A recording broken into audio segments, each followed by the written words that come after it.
darles este módulo que es en enfermedades inflamatorias oculares. Y bueno, vamos a empezar porque tenemos poquito tiempo y pudiera darles muchísimos datos, pero vamos a ser un poquitito concisos en el tema, ¿de acuerdo?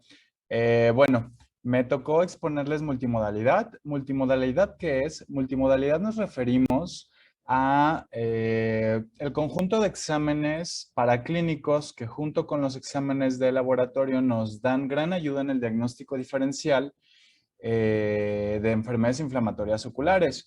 Y no nada más nos ayudan con el diagnóstico, la realidad es que nos ayudan también para detectar fases tempranas de la enfermedad, nos ayudan a saber cómo está evolucionando, si está progresando o no está progresando nuestro paciente. Si hay algún tipo de dato de reactivación, a veces las reactivaciones no siempre son clínicas, y sobre todo a vigilar la aparición de alguna o algunas complicaciones, ¿de acuerdo? Y bueno, esta fotografía me gusta mucho en el sentido de que pues podemos ver que es la imagen de una chica que está fragmentada, pero pues solamente sabemos que es una chica, sin embargo, no sabemos qué tan largo tiene el cabello, no sabemos qué tan largas tiene las uñas, de qué color es su tipo de piel, si trae un vestido, de color ese vestido, y la realidad es que es algo muy parecido a lo que nosotros hacemos en general en la clínica con la multimodalidad para pues tener un cuadro muchísimo más completo de la enfermedad a la que nos estamos enfrentando.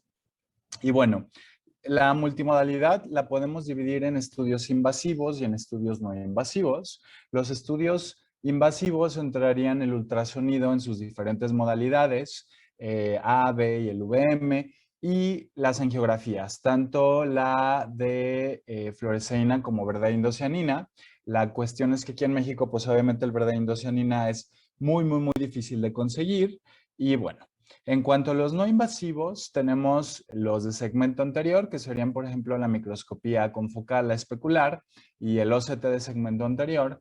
Y en segmento posterior, obviamente, tenemos fotografías, OCTs, angio-OCT, etcétera. Entonces, voy a empezar sobre todo con un caso clínico. De hecho, el caso clínico es relativamente cortito, pero es muy pues está padre. Y al final les voy a presentar no otro caso clínico, sino una serie de imágenes multimodales sobre otra enfermedad que llegamos a ver relativamente común en uveitis. Y bueno, este es un chico que me llegó a mí, es un chico de 19 años. Él refiere que hace un día le empezó a bajar la visión de los dos ojos de manera indolora, no refiere ojo rojo, refiere un poquitito de cefalea, nada molesto. Y bueno, sus antecedentes en general negados, los oftalmológicos, justamente un año antes lo habíamos visto y le mandamos a hacer su corrección de lentes aéreos. Alergias y medicamentos, la realidad es que completamente negados. Y les quiero presentar primero su exploración oftalmológica en agosto del 2016, de acuerdo que fue un año antes de que yo lo viera en 2017. Podemos observar el 20/30 en ambos ojos con .50 menos 0.50 de esfera, con el cual alcanza el 20/20. Presión intraocular normal, movimientos anexos. La realidad es que todo estaba perfectamente bien, excepto esa poquita refracción en aquel tiempo.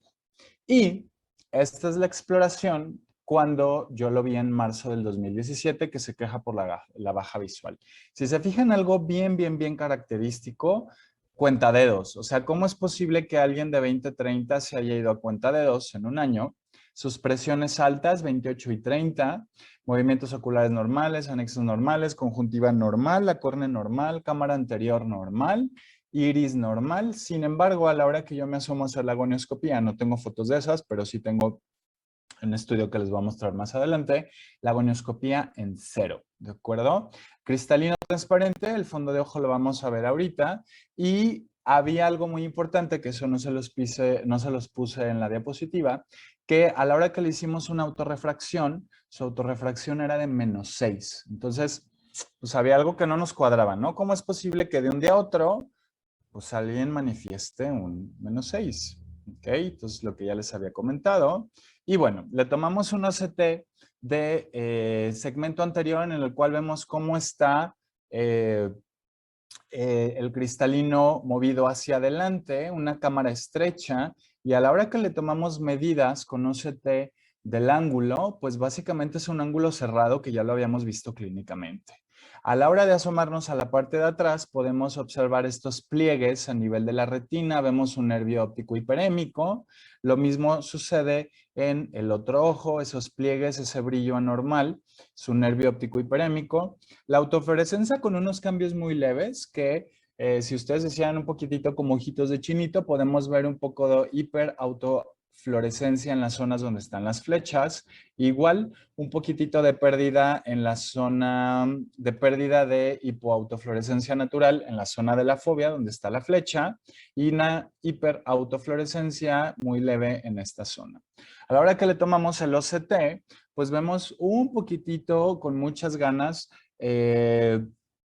una que otra célula inflamatoria, la verdad es que con mucha imaginación, no a comparación, por ejemplo, de cuando otros pacientes están muy inflamados, pero nos llamaba muchísimo la atención el engrosamiento coroideo que tenía. Lo mismo en el otro ojito, hay unas alteraciones que a mi parecer son más por la manera, son artefactos, la manera en la que se tomó el estudio.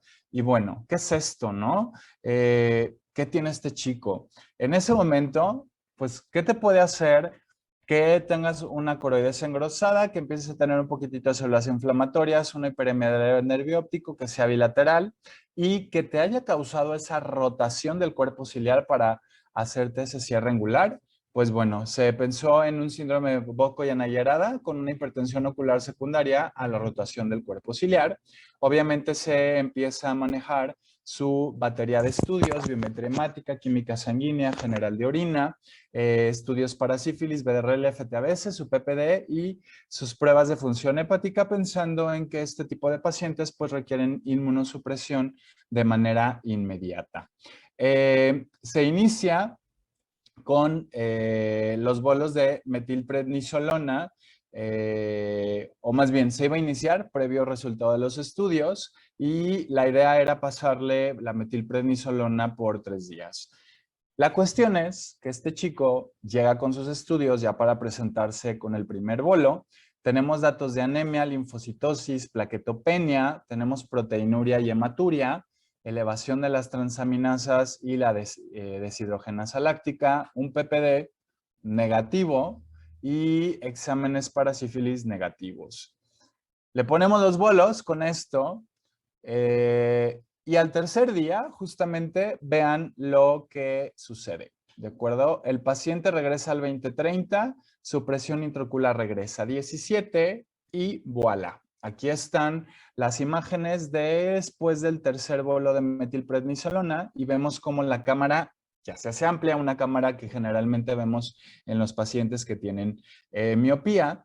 Podemos observar que el ángulo ya se abrió, estaba en 11, ya está más o menos en 44 y los cambios en el fondo de ojo, que ya no vemos los pliegues, el nervio sigue hiperémico, pero ninguna de las dos retinas ya tiene los pliegues que observábamos. La autofluorescencia, la realidad es que fueron cambios muy sutiles y la realidad es que también disminuyó levemente el grosor de la coroides de los dos ojos. Aquí tenemos la comparación de las fotografías clínicas a color de fondo de ojo, imagen del 8 y la imagen del 10 de marzo. Vemos cómo ha cambiado ojo izquierdo, las autofluorescencias en las cuales vemos una ligera disminución de esas como gránulos que tiene la autofluorescencia en la previa con esta.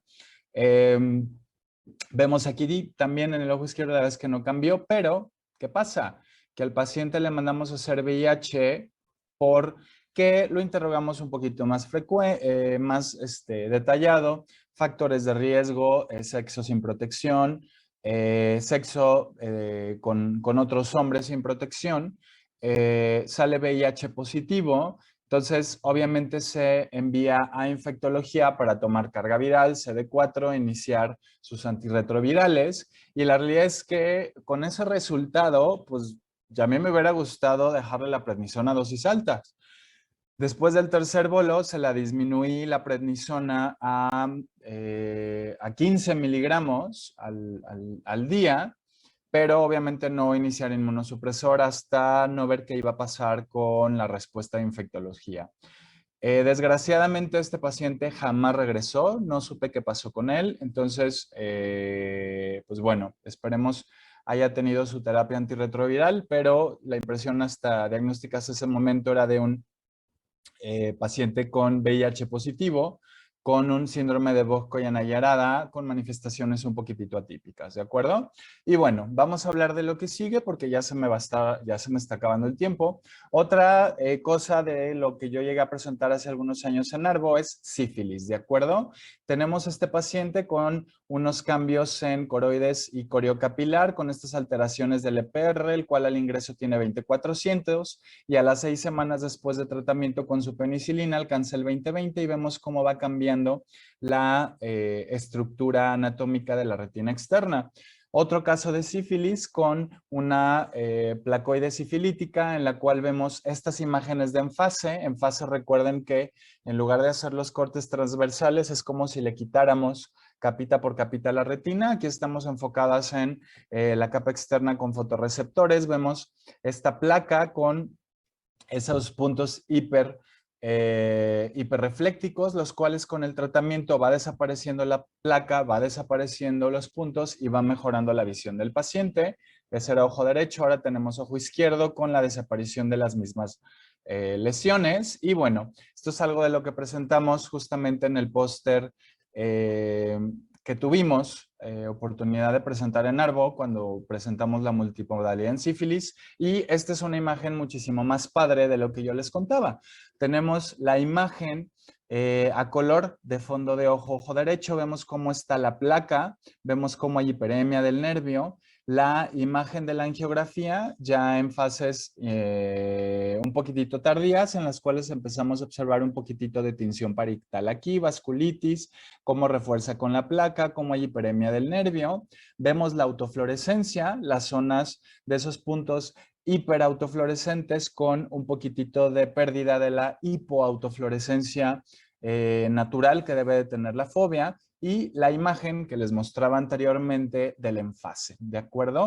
Vemos también la comparación del OCT anatómico en la cual podemos llegar a observar estas alteraciones, esta inflamación que vemos en la retina externa y en el EPR. Vemos esa congestión vascular anatómica de los vasos de la coroides en pues prácticamente la primera imagen. La segunda imagen son unos días después de haber empezado su tratamiento con penicilina, en las cuales vemos esa epitelitis del EPR, cómo empieza a disminuir y obviamente conforme va evolucionando el paciente, pues va mejorando su agudeza visual. En general, la verdad es que tenía muy poco tiempo para presentarles más casos en lo que respecta a esto. Conclusiones. Herramientas útiles para mejorar el diagnóstico, el pronóstico, la aparición de complicaciones, poder cambiar nuestra impresión diagnóstica, valorar nuestra eficacia de tratamiento. Entonces, prácticamente es algo de lo que ya hacemos en la mayoría de las altas especialidades de oftalmología, pero la realidad es que en uveitis nos puede dar un poquitito más de panorama al tratamiento por el tipo de pacientes que manejamos, por los tratamientos sistémicos que damos, por la intervención de otras altas especialidades como son reumatología e infectología. La realidad es que aquí casi no les hablé de angio-CT, pero pues simplemente con fotografías, con autofluorescencias, pues podemos también llegar a tener multimodalidad, ¿sale? Entonces, no tengan miedo de pedir estudios, sepan para qué sirve cada aparato, y pues esto sería todo de mi parte. Yo recuerden que estoy en Guadalajara, aquí está mi correo por si en algún momento dado les pudiera echar la mano yo para algún caso que tuvieran. Y pues más que nada volver a agradecer a la doctora Borduin por esta invitación. Me siento muy agradecido y pues sería todo de mi parte. Hasta luego.